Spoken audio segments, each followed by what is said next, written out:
Hello everyone, this is doctor Jeevesh Yadav. तो अपन लोग मोस्ट इम्पॉर्टेंट 60 टॉपिक का जो लेक्चर सीरीज़ है 2025 पे पीजीटी के प्रिपरेशन के लिए वो अपन देख रहे थे और उसी के ही कंटिन्यूएशन में आज हम लोग बात करेंगे टॉपिक नंबर 29 के विषय में। स्टार्ट करते हैं। तो यहाँ पे सबसे पहले औसत संग्रह काल के विषय में बताया गया है। ठीक है, इससे भी रिलेटेड कई क्वेश्चंस होते हैं। ठीक है, बेसिकली अभी तो थोड़ा कम क्वेश्चन आता है, बट फिर भी इंपॉर्टेंट पॉइंट है तो इसको अपन कवर करना जरूरी है। तो औसत संग्रह काल के विषय में बात करते हैं। तो औसत संग्रह काल में यहाँ पे बताया गया है तेषा कब कब जो है कौन से ऋतु में क्या क्या चीज़ें संग्रह की जाती हैं। ठीक है, आचार्य चरक के अनुसार।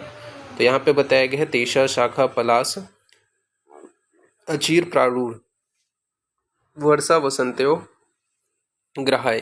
ठीक है, अर्थात बोला गया है कि शाखा हो गया, पलाश हो गया, अचीर प्रारूढ़ हो गया। ठीक है, इनका जो संग्रह है वो वर्षा तथा वसंत ऋतु में करना चाहिए। तो ये चीज़ याद रखना कि शाखा पलाश अचीर प्रारूढ़ इनका जो संग्रह है वो वर्षा तथा वसंत ऋतु में करना चाहिए। ठीक है, फिर इसके बाद में आपका बोला गया है कि ग्रीष्मे मूलानी शिशिरे व। ठीक है, तो ग्रीष्मे मूलानी अर्थात ग्रीष्म ऋतु में क्या है मूल का संग्रह करना चाहिए। इसके अलावा शिशिरे व शीर्णे प्रारूढ़ पर्णा। ठीक है, तो शिशिर में आपका क्या है जो शीर्ण प्रारूढ़ पर्ण है उसका संग्रह करना चाहिए। ठीक है, तो मूल जो है मूल जो मूल हो गया। इसके अलावा शीर्ष प्रारूढ़ पर्ण है इसका जो संग्रह है वो ग्रीष्म व शिशिर ऋतु में बताया गया है। तो ये चीज याद रखना है। इसके बाद में आपका बताया गया है कि त्वक कंद क्षीर इनका जो संग्रह है वो कब करना है, तो शरद में करना है। ठीक है, तो त्वक कंद क्षीर इनका जो संग्रह है वो शरद में करना है। इसके बाद में आपका जो सार है उसका संग्रह हेमंत में करना है, तो सार का संग्रह हेमंत में करना है। फिर पुष्प फल इनका जो संग्रह है यथा ऋतु करना है। ठीक है, जिस ऋतु में आता है उस ऋतु के अनुसार करना है। तो याद रखना यहाँ पे शाखा पलाश इसके अलावा अचीर प्रारूढ़ इनका जो संग्रह है वो वर्षा वसंत में करना है। मूल इसके अलावा आपका जो शीर्ण प्रारूढ़ पर्ण है उसका संग्रह ग्रीष्म और शिशिर में करना है। त्वक कंद व क्षीर का जो संग्रह है वो शरद में करना है। शार का जो संग्रह है वो हेमंत में करना है। फल पुष्प का जो संग्रह है वो यथा ऋतु करना है। तो ये यहाँ पे आपका बताया गया, तो इसको आपको ध्यान में रखना है। नाउ नेक्स्ट अपन बात करते हैं सुश्रुत के अनुसार जो प्रयोज्यांग है। ठीक है, और राजनिघट्टू के अनुसार कब कब बताया गया है। ठीक है, तो जो शिशिर ऋतु है उसमें अपने को यहाँ पे सुश्रुत ने तो कुछ नहीं बोला है, लेकिन जो राजनिघट्टू है उन्होंने बोले हैं मूल का संग्रह करना है। ठीक है, वसंत ऋतु में आपका सुश्रुत ने बोला है सार का संग्रह करना है और राजनिघट्टू ने पुष्प का संग्रह बताया है। तो वसंत ऋतु में सुश्रुत ने बोले है सार का संग्रह करना है और राजनिघट्टू ने क्या बोले हैं पुष्प का संग्रह करना बोले हैं। ग्रीष्म ऋतु में, तो ग्रीष्म ऋतु के विषय में बात करें तो सुश्रुत ने बोले हैं फल का संग्रह करना है और राजनिघट्टू ने बोले हैं पत्र का संग्रह करना है। तो ग्रीष्म ऋतु में सुश्रुत ने बोला है फल का संग्रह करना है, राजनिघट्टू ने पत्र का संग्रह बोले हैं। प्राविट व वर्षा ऋतु में सुश्रुत ने बोला है मूल व पत्र का संग्रह करना है, जबकि राजनिघट्टू ने नहीं बताया है। ठीक है, प्राविट व वर्षा में। इसके बाद में शरद ऋतु के विषय में बात करते हैं। तो शरद ऋतु में सुश्रुत ने बोला है त्वक व कंद का संग्रह करना है। तो शरद ऋतु में सुश्रुत ने बोला है त्वक व कंद का संग्रह करना है, जबकि राजनिघट्टू ने पंचांग का संग्रह बताया है। तो शिशिर ऋतु में शरद ऋतु में सुश्रुत ने बोला है त्वक व कंद का संग्रह करना है, जबकि राजनिघट्टू ने पंचांग का संग्रह बताया है। हेमंत ऋतु में सुश्रुत ने क्षीर का संग्रह करना बताया है, जबकि राजनिघट्टू ने कंद का संग्रह बताया है। तो हेमंत ऋतु में सुश्रुत ने क्षीर का संग्रह करना बताया है, जबकि राजनिघट्टू ने कंद का संग्रह करना बताया है। इसके बाद में बात करते हैं सारंगधर के अनुसार वमन विरेचन जो द्रव्य है उसका संग्रह वसंत ऋतु के अंत में किया जाता है। तो सारंगधर के अनुसार जो वमन विरेचन जो द्रव्य है उनका संग्रह वसंत ऋतु के अंत में किया जाता है। वह अन्य द्रव्यों का जो संग्रह है वो शरद ऋतु में तथा जो आपका सरस अवस्था में करना चाहिए। तो अन्य द्रव्यों का जो संग्रह है वो शरद ऋतु में सरस अवस्था में करना चाहिए, ये यहाँ पे आपका बताया गया है। फिर अहोरात्रि में ऋतुओं के लक्षण के विषय में बात करते हैं। तो अहोरात्रि में ऋतुओं का यहाँ पे लक्षण बताया गया है। क्या बोला गया है, तत्र पूर्वान वसंतस्य लिंग मध्यांत ग्रीष्मस्य अपराहन प्रावीट प्रदोषे वार्षिक शरद शरदम अर्धरात्रे प्रत्यूषी हेमंत उपलक्षेत। ठीक है, तो ये यहाँ पे आपका बताया गया है कि ऋतुओं के अनुसार बात करते हैं तो वसंत ऋतु किसके तुल्य होता है, तो पूर्वाह्न में। तो अहोरात्रि का समय वसंत जो है वो पूर्वाह्न में। ठीक है, किसकी तुलना करते हैं, वसंत ऋतु का, तो पूर्वाह्न से तुलना किया जाता है। ग्रीष्म ऋतु का जो है मध्याह्न से तुलना किया जाता है। वो प्राविट का अपन अपराह्न से तुलना करते हैं। वर्षा का प्रदोष से तुलना करते हैं। शरद का अर्धरात्रि से तुलना करते हैं। वह हेमंत का प्रत्युष काल से तुलना किया जाता है। तो ये आपको ध्यान में रखना है कि वसंत का पूर्वाह्न से तुलना किया जाता है, ग्रीष्म का मध्याह्न से तुलना किया जाता है, प्राविट का अपराह्न से किया जाता है, वर्षा का प्रदोष से किया जाता है, शरद का अर्धरात्रि से किया जाता है और हेमंत का प्रत्युष काल से किया जाता है। फिर विभिन्न ऋतुओं में प्रवाहित वायु की दिशा के विषय में बात करते हैं। तो विभिन्न ऋतुओं में प्रवाहित जो वायु है उसकी दिशा के विषय में बात करें तो वसंत में जो है दक्षिण दिशा में वायु प्रवाहित होती है, तो वसंत में दक्षिण वायु। ग्रीष्म में नैत्य दिशा में वायु प्रवाहित होती है, तो ग्रीष्म में नैत्य दिशा में वायु। प्राविट में पश्चिम दिशा में वायु प्रवाहित होती है, तो प्राविट में पश्चिम वायु। और हेमंत में क्या है, उत्तरी वायु। तो विभिन्न जो ऋतु है उसमें प्रवाहित जो वायु है उसकी दिशा याद रखना कि वसंत में दक्षिण वायु, ग्रीष्म में नैत्य दिशा में वायु प्रवाहित होती है, प्राविट में पश्चिम वायु और हेमंत में उत्तरी वायु। फिर प्रयोज्यांग के विषय में बात करते हैं। सुश्रुत अनुसार जो श्रेष्ठ द्रव्य विरेचन है, जैसे कि मूल जो है उसे बताया गया है अरुणाभ लाल निशोत। ठीक है, तो मूल का जो मतलब मूल का प्रयोज्यांग जो है, ठीक है, किसका है, तो आपका अरुणाभ लाल निशोत के हैं। त्वक जो है वो तिलवक लोध्र छाल के हैं, तो त्वक जो है वो तिलवक लोध्र छाल। फल जो है वो हरिति की फल। तैल जो है वो एरंड तैल। स्वरस जो है वो कार्वेल्लक स्वरस। और दुग्ध जो है वो स्नुही क्षीर। ठीक है, तो प्रयोज्यांग को याद रखना कि मूल जो है वो अरुणाभ लाल निशोत, त्वक जो है वो तिलवक लोध्र छाल। ठीक है, तिलवक यानी कि लोध्र उसका छाल। इसके अलावा आपका फल में हरितिकी का फल जो है वो श्रेष्ठ विरेचक द्रव्य है। और बात करें तैल में एरंड तैल श्रेष्ठ विरेचक है। स्वरस में बात करें कार्वेल्लक स्वरस श्रेष्ठ विरेचक है। और दूध में स्नुही क्षीर जो है वो श्रेष्ठ विरेचक है। तो ये यहाँ पे आपका बताया गया है, तो इसको आपको ध्यान में रखना है। फिर इसके बाद में आपका बताया गया है, हाँ ये चीज़ आपको ध्यान में रखना है। फिर जो पर्टिकुलरली जो वर्ड है वो आपको ध्यान रखना है, जैसे कि कौन से ऋतु के लिए कौन सा वर्ड जो है आचार्यों ने प्रयोग किया है। जैसे कि सुश्रुत ने जो है हिमात्वे, तो हिमात्वे जो है वसंत ऋतु के लिए प्रयोग किया गया है, तो हिमात्वे जो है वो वसंत ऋतु के लिए प्रयोग किया है आचार्य सुश्रुत ने। जबकि घनात्य या धाराधरात्य ये जो है शरद ऋतु के लिए प्रयोग किया है आचार्य चरक ने। तो घनात्य या धाराधरात्य ये जो है शरद ऋतु के लिए प्रयोग किया है आचार्य चरक ने। फिर है तपात्य, तो तपात्य जो है वो प्राविट ऋतु के लिए प्रयोग किया है सुश्रुत ने। तो तपात्य जो है प्राविट ऋतु के लिए प्रयोग किया है सुश्रुत ने। धर्मकाल जो है वो ग्रीष्म ऋतु के लिए प्रयोग किया है सुश्रुत ने।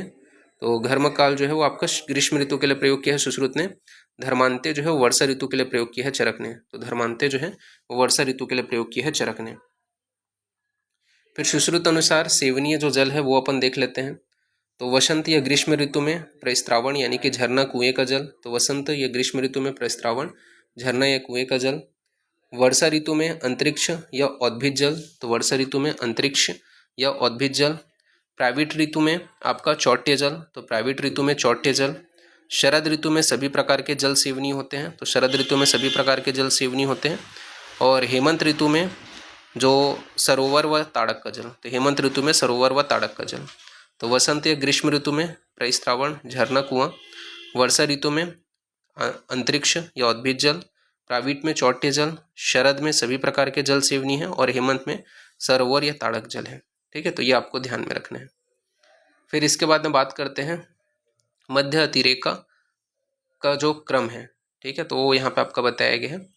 तो मध्य अतिरेकक का जो क्रम है तो कफ, फिर वात, फिर पित्त शीघ्रतम। ठीक है, फिर इसके बाद में भाव प्रकाश अनुसार घर्म जो है वो स्वेद का पर्याय है। ये चीज़ भी थोड़ा ध्यान रखना कि भाव प्रकाश अनुसार जो घर्म है वो आपका स्वेद का पर्याय है। सुश्रुत अनुसार मास वर्ग के विषय में बात करते हैं, तो यहाँ पे आपका बताया गया है कि मास वर्ग को 6 भाग में विभाजित किए हैं। ठीक है, आचार्य सुश्रुत ने जलस्य, आनूप, ग्राम्य, क्रव्यभुज, एकशफ और जांगल। ठीक है, उत्तरोत्तर क्या है, ये गुणवान होते हैं। तो मास वर्ग को 6 भाग में विभाजित किया आचार्य सुश्रुत ने। जलेशय, आनूप, ग्राम्य, क्रव्यभुज, एकशफ, जांगल, ये क्या है उत्तरोत्तर गुणवान होते हैं। फिर स्थान भेद से मास वर्ग जो है उसका वर्गीकरण यहाँ पे 2 भाग में डिवाइड किए हैं। जांगल जो है 8 प्रकार के होते हैं, ठीक है, और आनुप जो है 5 प्रकार के होते हैं। तो याद रखना कि स्थान भेद के आधार पर मास वर्ग 2 हैं, जांगल 8 और अनूप 5। फिर जांगल की मास योनियाँ 8 कौन सी हैं? तो आपका जो है जांगल, इसके अलावा विष्किर, प्रतूत, गुहाशय, प्रशह, पर्णमृग, बिलाशय और ग्राम्य। तो जांगल मास योनियाँ 8 हैं, जांगल, विशिकर, प्रतूत, गुहाशय, प्रशह, इसके अलावा आपका पर्णमृग, बिलाशय, ग्राम्य।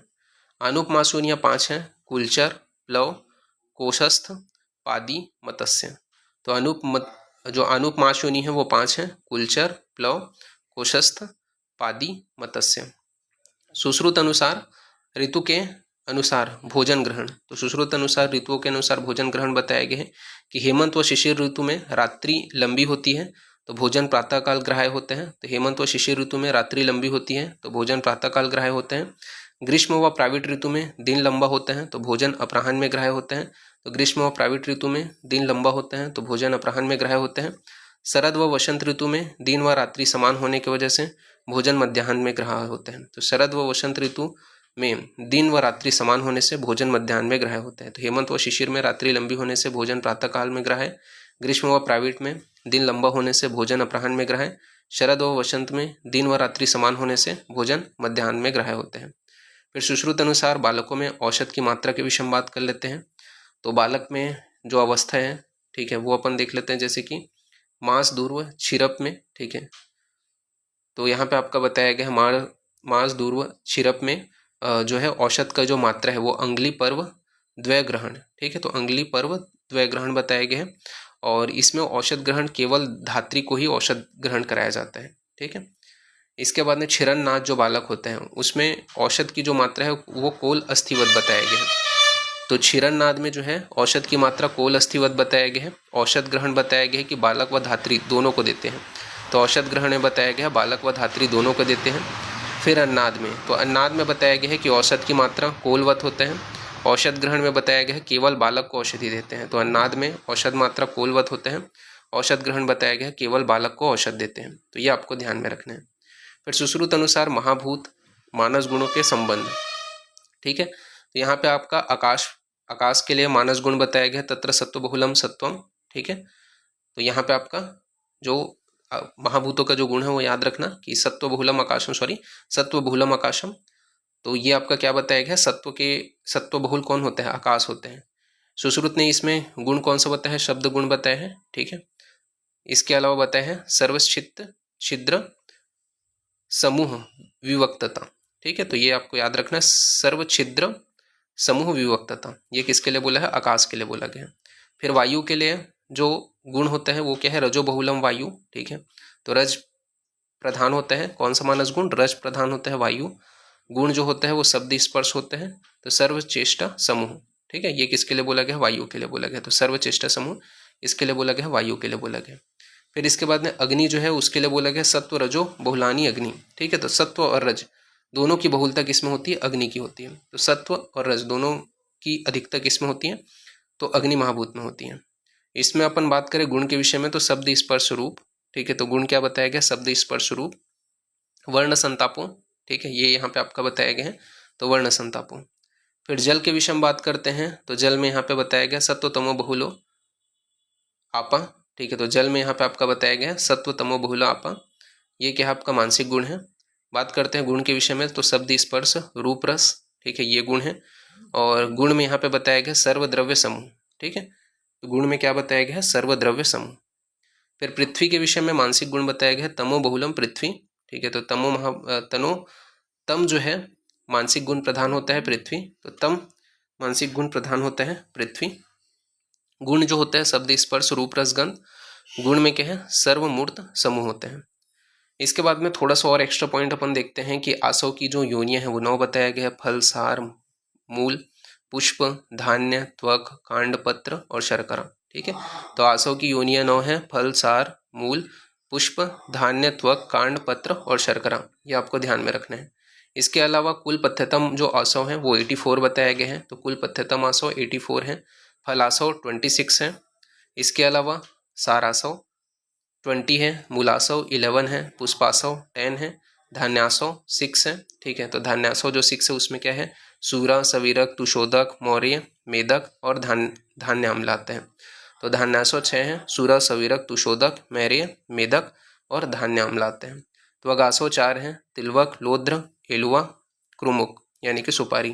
तो त्वगासव 4 है, तिलवक, लोद्र, एलुआ, क्रुमुक यानी कि सुपारी। कांडावसव 4 है, इक्षु, कांडेक्षु, इक्षुवालिका, इसके अलावा पुंड्र।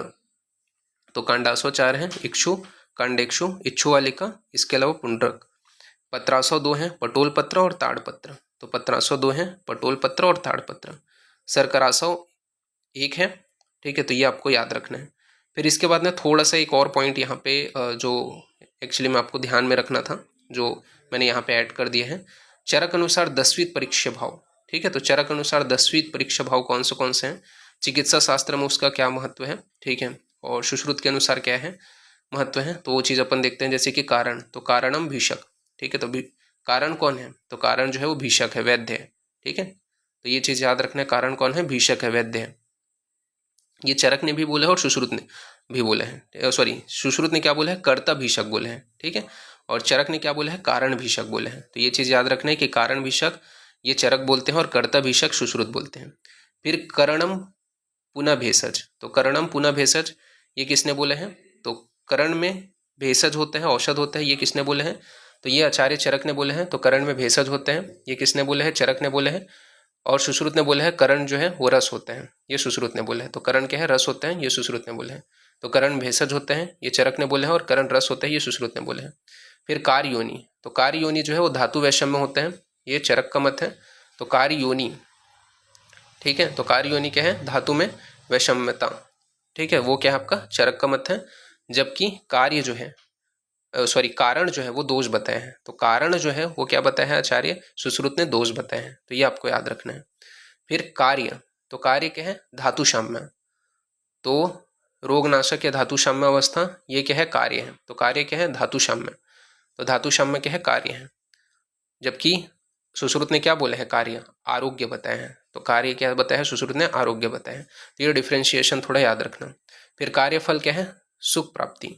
ठीक है, तो सुख प्राप्ति क्या है, कार्य है। तो सुख, हर्ष, अर्थ, यश की प्राप्ति ये क्या है आपका, सॉरी कार्यफल क्या है, तो सुख प्राप्ति। तो कार्यफल क्या है आपका, सुख प्राप्ति। तो सुख, हर्ष, अर्थ, यश की प्राप्ति ये क्या है, कार्यफल है। फिर अनुबंध, तो अनुबंध क्या है, खलवायु यानी कि आयु का ठीक रहना। ठीक है, तो अनुबंध क्या है, आयु का ठीक रहना, ये अनुबंध है। देश क्या है, तो भूमि आतुरस्य यानी कि भूमि तथा रोगी का शरीर ये क्या कहलाता है आपका, देश कहलाता है। तो भूमि एवं रोगी का शरीर देश कहलाता है। काल किसको बोलते हैं, तो काल पुनः संवत्सर आतुरस्य तथा च। ठीक है, तो काल जो है वो संवत्सर तथा आतुर अवस्था है। तो काल जो है वो संवत्सर और आतुर अवस्था है। फिर प्रवृत्ति के विषय में बताया गया है, तो प्रवृत्ति प्रतिकर्म संभव। ठीक है, प्रवृत्ति क्या है, चिकित्सा कार्य का आरंभ प्रवृत्ति कहलाते हैं। तो प्रवृत्ति प्रतिकर्म संभवा, तो चिकित्सा कार्य का आरंभ प्रवृत्ति है। उपाय के विषय में बात करें तो उपेयस्तु विषक आदि नाम सौष्ठनम अभिविधा। ठीक है, तो यहाँ पे आपका बताया गया है कि वैद्य, औषध तथा कार्योनि में कार्य करने की तत्परता उपाय है। ठीक है, तो उपाय किसको बोलते हैं, विषक, औषध तथा कार्य योनि में कार्य करने की तत्परता ये क्या कहलाता है आपका, उपाय कहलाता है। तो ये चीज को ही याद रखना है। इसमें मैच द फॉलोइंग से क्वेश्चन बन सकता है, जैसे कि कारण की क्या है, चरक के अनुसार भीषक है, करण क्या है, भेषज है, कार्य योनि क्या है, धातु वैषम्य है, कार्य क्या है, धातु साम्य है, कार्य क्या है, सुख प्राप्ति है, अनुबंध क्या है, खल्व है, देश कौन सा है, भूमि तथा आतुर है, काल पुनः संवत्सर तथा आतुर अवस्था है, प्रवृत्ति कौन सा है, प्रकृति कर्म संभव है, उपाय क्या है, विषक आदि सौष्ठ अभिविधान है। तो ये आपको ध्यान में रखना है। तो इस प्रकार से ये जो टॉपिक है वो यहाँ पे आपका फिनिश होता है। ओके, नेक्स्ट क्लास में अपन आगे कंटिन्यूशन करेंगे। ओके, तो फिर अभी के लिए इतना ही। Thank you class.